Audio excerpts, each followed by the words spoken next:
Eh, Oke, sekarang ketemu sama Mas Agus. Ini kebetulan lagi di studionya, jadi saya kebetulan main ke rumah Mas Agus dan pengen banyak tanya, banyak cerita, banyak hal. Sebenarnya saya kenal Mas Agus itu sekitar mungkin 2 tahun ya. Ya, kurang lebih 2 tahun. Dari 2 tahun itu Mas Agus banyak berkarya tentang melukis wajah. Saya kenalnya dulu kenal di sebuah komunitas, ada komunitas lah, saya lupa waktu itu. ya. Terus kita kenal, ngobrol banyak hal, dan buat saya sangat menarik. Mas Agus banyak berkarya tentang, karena mungkin basicnya karena melukis wajah. Ya. Jadi kemampuan dia untuk anatomi dan lain-lain menurut saya memang sangat-sangat baik. Dari situ saya ya banyak belajar lah pastinya. Lah, kita coba minta mungkin tips, nggak tahu tips atau apalah istilahnya. Pokoknya apa yang Mas Agus bisa ceritakan lah dari perjalanan. Pasti nggak mungkin lah sampai langsung mendadak jadi itu bagi saya sangat nggak mungkin gitu loh lah. Pasti ada sebuah perjalanan di mana Mas Agus memulai dari nol lah, dari nol, terus memulai dari mana sampai di mana. Kira-kira sih seperti itu. Obrolan kita mungkin di situ. Mungkin tidak terlalu lama, tapi paling tidak bisa untuk gambaran teman-teman yang tertarik untuk menekuni dunia seni lukis, melukis wajah, dan seperti itulah, apapun lah, melukis apapun lah, melukis telanjang juga. Ya. Kira-kira gitu. Monggo Mas Agus, cerita sebentar. Ya, melukis wajah saya dimulai sebenarnya dari tahun 99. Kala itu setelah krisis moneter, pekerjaan tidak ada. Satu-satunya yang bisa menolong saya hobi menggambar.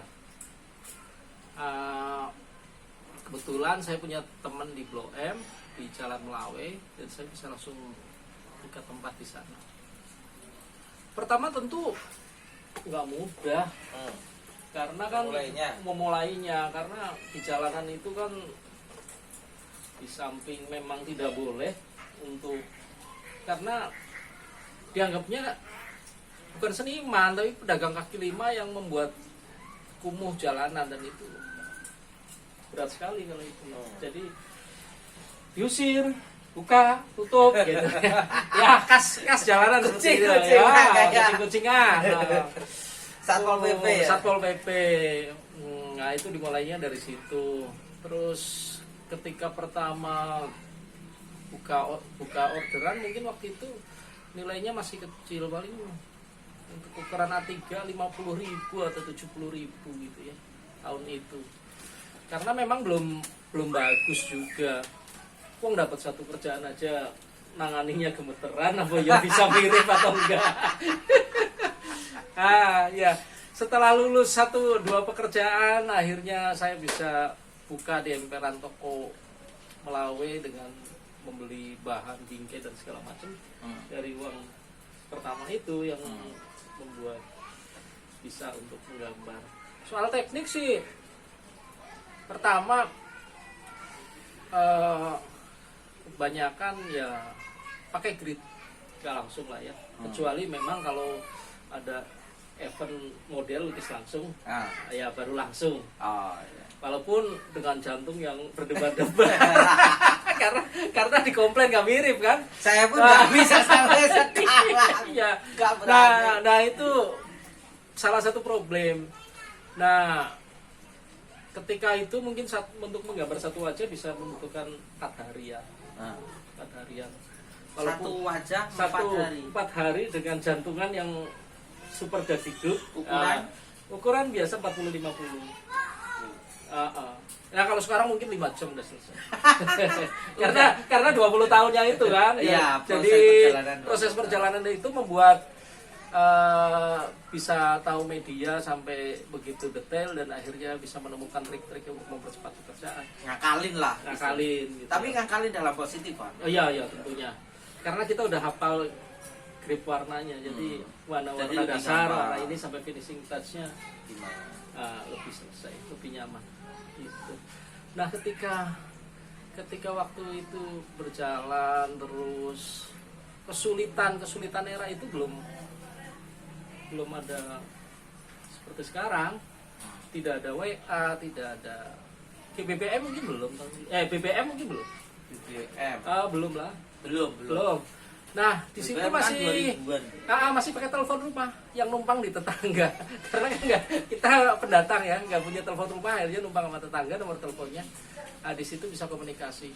Yang jadi kendala ketika itu kita mendapat pesanan, kita akan kesulitan meminta DP karena kita nggak jelas alamatnya, tinggalnya di mana, dan waktu itu orang masih ragu untuk memberikan DP, tidak seperti sekarang. Nah itu kendala satu. Kendala kedua, kita mau menghubungi pemesannya, itu pun kendala juga karena mereka juga kan belum era itu, ya sudah ada HP tapi tidak begitu familiar. Jadi agak sulit, jadi mesti nunggu janjian yang betul-betul tepat. Kalau kita nggak ada, dia yang pesan nggak datang ya menjadi problem, menunggu besok harinya gitu. Dan kesulitan berikutnya adalah foto. Foto itu biasanya berupa lembaran, nggak seperti sekarang yang digital bisa dikirim. Lah kalau fotonya dapatnya burem ya itulah yang didapat. Kesulitan lain kalau fotonya hilang. Nah itu kita bisa ngilang berminggu-minggu karena ketakutan karena foto hilang. Dan itu pernah kejadian karena ketika itu belum punya kendaraan, naik Metro Mini, dan biasa di Metro Mini itu kan dioper, pindah ke mobil lain, semua barangnya tertinggal jadi hilang. Nah itu problem yang lucu di masa-masa itu, awal 2000.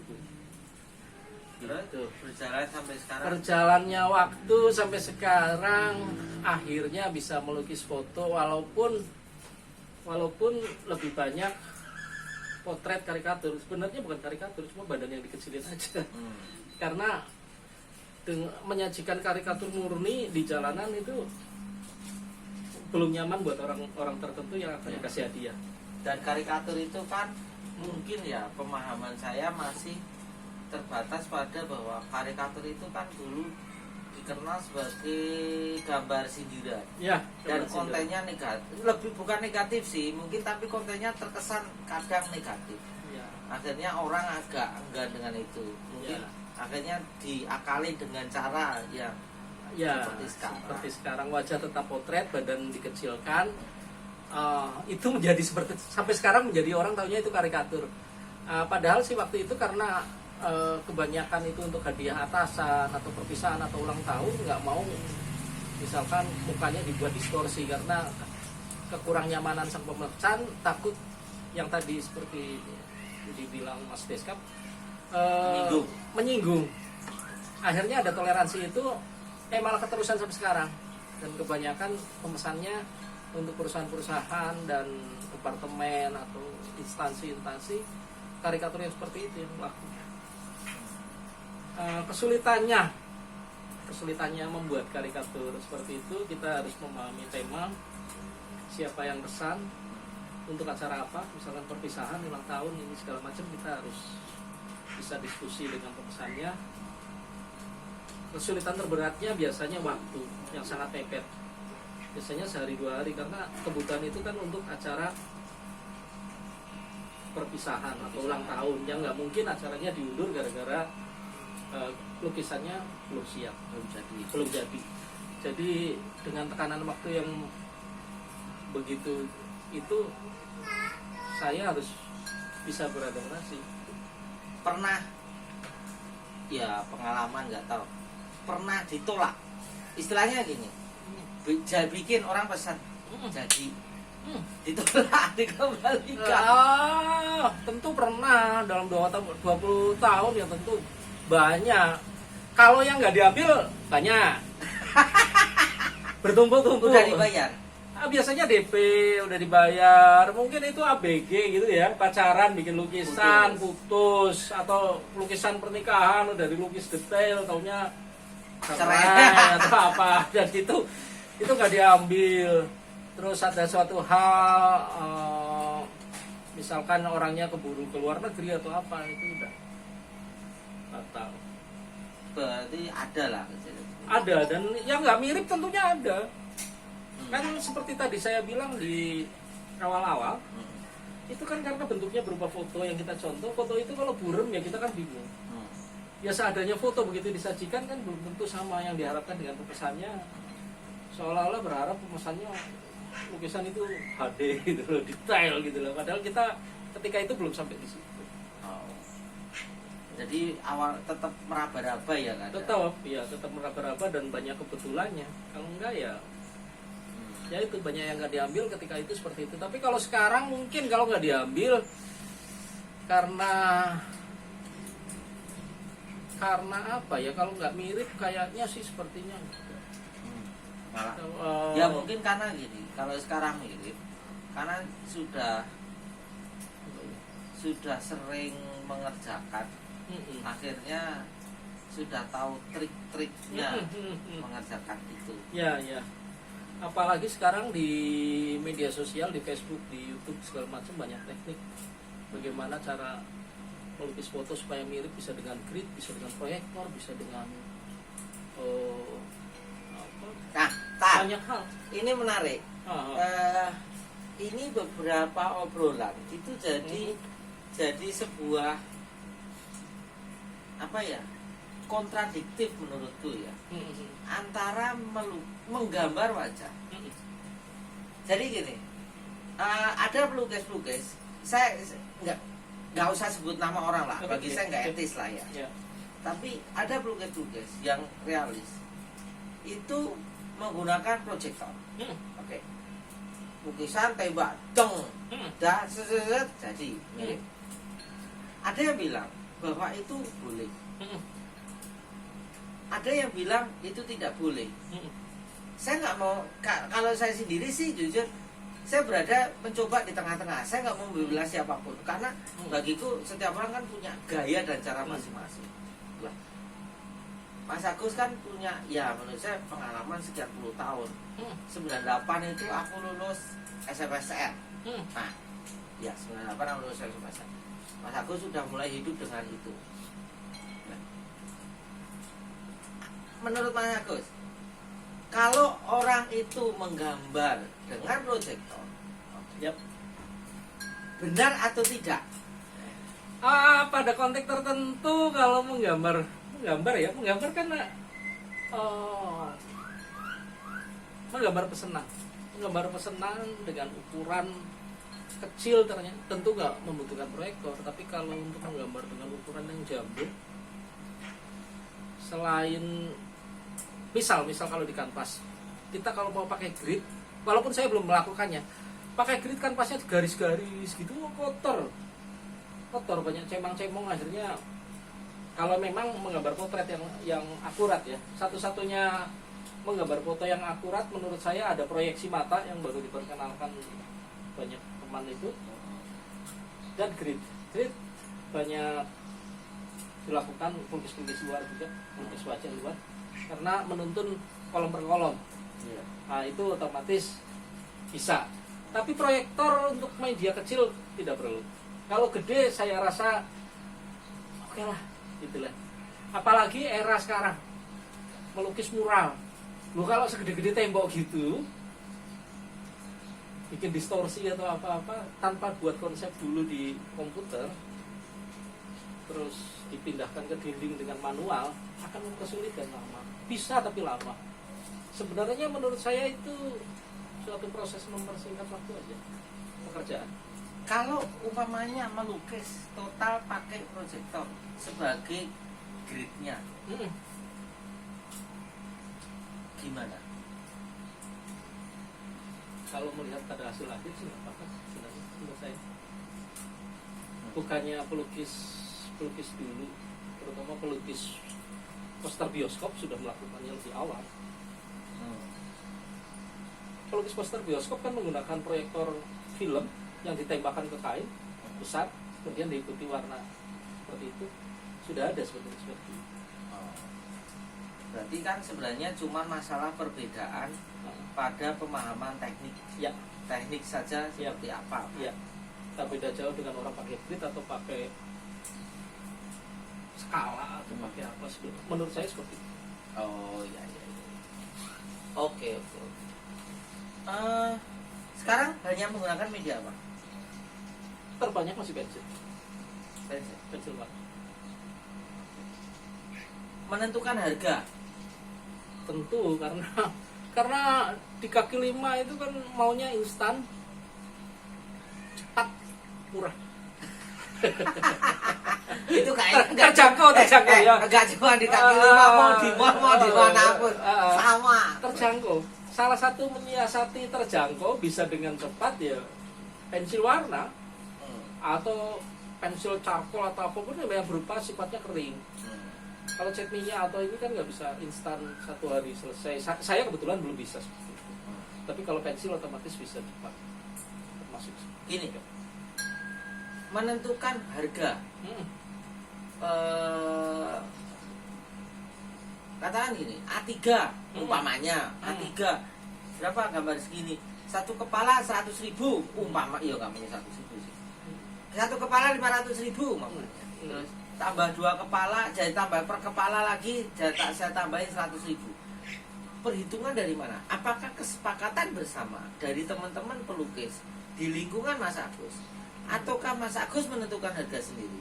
Dan bagaimana meyakinkan harga itu kepada si pemesan? Karena kan nggak mungkin, umpamanya gini, orang yang pesan kan belum tentu dia ngerti tentang seni. Banyak loh ya, tentunya. Nah, karena cuma dipikirnya berapa pesan, wajah yang penting 1 lembar, nah, isinya satu lembar, banyak. Mau 100 muka sama 1 muka ya harganya sama. Iya. Kan gila aja kadang. Iya. Bagaimana mencari gambaran? Itu ada kesepakatan bersama kalau di Blok M, walaupun itu tidak menjadi mutlak. Ada kalanya yang bisa menerima ya, naik 100.000 atau 200.000. Tapi buat saya biasanya untuk wajah berikutnya naik 50%. Dengan asumsi kenapa mesti naiknya 50%? Tidak sama wajah berikutnya. Dari misalkan ini 500 jadi 1 juta. Kenapa? Karena di lukisan lembar yang sama kita tidak memerlukan membeli kertas lagi dengan bingkai lagi. Cukup 1 bingkai dengan kertas yang sama. Jadi itu menjadi biaya yang dibebankan ke yang awal. Jadi cukup nambah 50% aja untuk wajah berikutnya. Oh, berarti sudah ada kesepakatan bersama dari satu. Ya, walaupun bisa saja ada yang langsung dikali 2, ada yang mungkin tambah 100, tapi kalau buat saya sendiri tambah 50%. Oh. Menarik juga sih sebenarnya. Cuman kadang gini, yang jadi perkara kan melukis wajah itu dibilang gampang, dibilang susah. Ya, jadi masalah adalah untuk orang teman-teman, mungkin teman-teman yang baru belajar melukis wajah, ada nggak kira-kira cara untuk belajar melukis wajah itu seperti apa? Belajar melukis wajah Basic-basicnya. Karena gini, oh iya, sebelumnya perlu diketahui, Mas Agus ini juga salah satu pengurus di komunitas belajar ya, grup belajar melukis. Belajar apa sih? GBBM, grup belajar melukis sih sebenarnya. Grup belajar melukis, isinya ya. menggambar. Grup belajar melukis. Jadi di situ banyak. Jadi kayak mereka itu melakukan banyak apa ya? Edukasi untuk mengajak banyak orang itu untuk menyukai melukis. Ya. Menyukai melukis belum tentu harus jadi pelukis. Oh, tentu. Balik lagi. Paling tidak orang memahami bagaimana mengapresiasi sebuah karya seni. Ya. Dari situ paling tidak kalau orang suka dulu, kita bisa memberikan apresiasi yang lebih. Istilahnya gitu. Kalau Mas Agus membuat gambar wajah dikasih aja katakan 500.000, orang nggak akan mahal banget. Ya, kok Itu- cuma kertas Nah, kecil cuma kok. kertas. Cuma gitu. Cuma lah. Iya, iya. Ya dari kejadian kan, tolong gambarin wajah dong. Suruh giliran suruh bayar.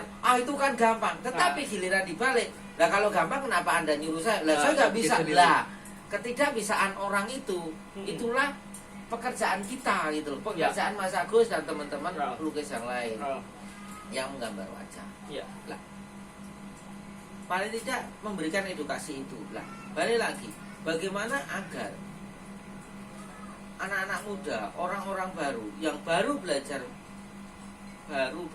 menggambar lah, saya nggak usah bicara melukis dulu, baru belajar menggambar itu memulainya gimana? Ya palingnya gini, Mas Agus dulu gimana sih memulai belajar menggambarnya itu dari step by step? Basic dari apa? Sebelum melukis wajah. Saya nggak punya pengalaman sebenarnya. Cuma dari kecil memang lebih coret-coret, lebih gambar ya. Tapi